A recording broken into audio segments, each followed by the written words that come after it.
Hi there! So, if you are doing this video, then I'm assuming you have tried some of the activities in level 1 and level 2 and they were great. So you've got no problem so far. Let's move on to level 3. Now I'm not going to lie, it gets pretty tough here, and even for me, I still need to really concentrate and practice. So I'm no expert at them yet, okay? But we're going to do this together.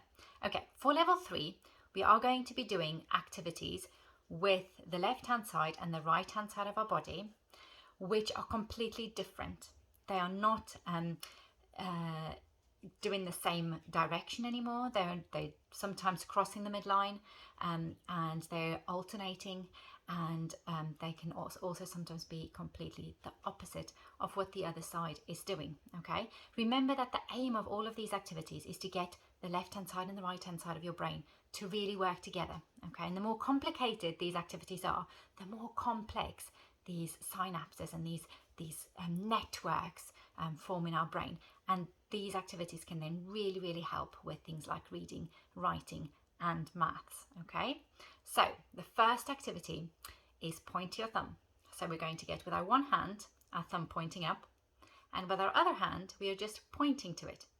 Note that I'm not showing a thumb here, no thumb, just pointing. Okay, then we're swapping over, pointing to the thumb, pointing to the thumb. And as you get better at this, you want to get quicker and quicker and quicker. Okay, I'm not going to lie, this took a while and I still go wrong now and then, but the more you practice, the better you get, because those networks are really forming in your brain. Okay, those pathways, those synapses are forming and they're strengthening, and you're going to get better and better and faster and faster. Now, I've seen some videos of people doing this where they're actually even crossing over like this. That gets really hard now. So I'm going to keep practicing that one. Okay, second activity, we are going to use crossing our body, and one hand is going to go, shh, you're too loud, and the other hand's going to go, listen up. And then we're going to swap over this hand, listening. Now I've already mixed it up. Okay, this way, listening, shh, swap over, swap over, there.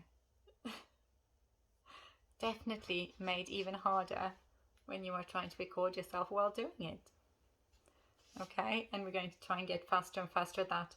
Another version of this is if you actually pinching your nose and holding your ear, and you'll find that sometimes when you start off doing this, you actually miss where your nose is and where your ear is. Like your brain can't find it straight away.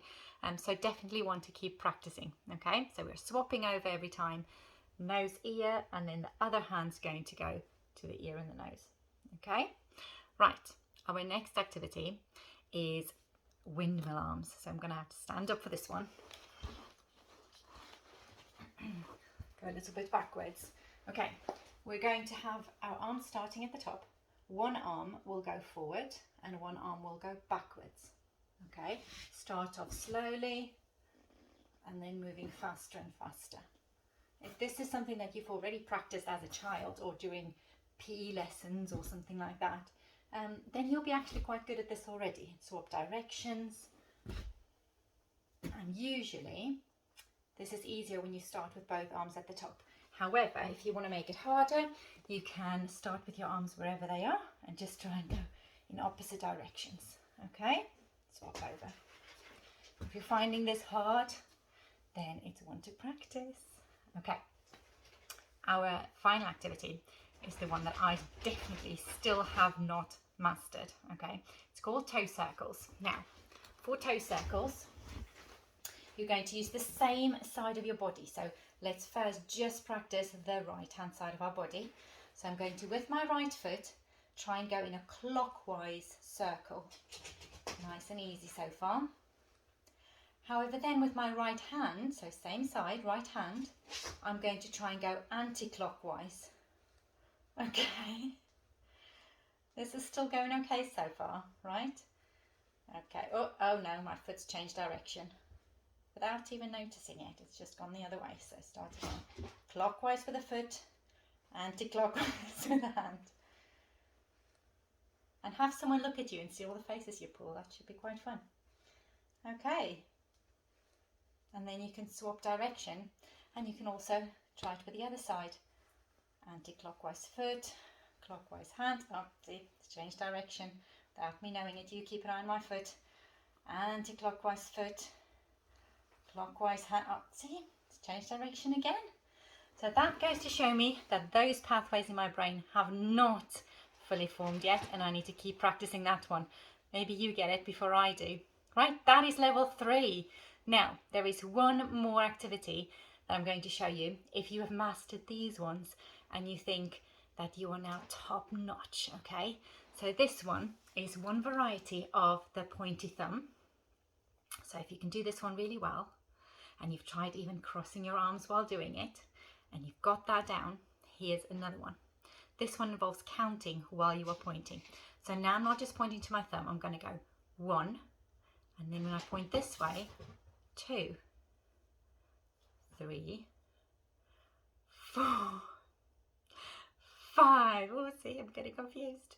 And then again, 5, 4, 3, 2, and 1. And you keep going. 1, 2, 3, 4, 5, and so on. Keep going until you can do this nice and quick, okay?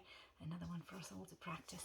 Okay, those are all activities that's going to really, really help the two hemispheres of your brain to connect, to communicate with each other so that those synapses can fire and you can get great at any task that needs both parts of your brain, because let's face it, almost every task we do does need both sides of our brain to work together. The better we can make this happen, the better we can be at every task we do. Okay, definitely a really good thing for children as well, especially when they're learning to read and write. Okay, thank you for joining in, and let's see if we can find some even better activities for next time. Bye.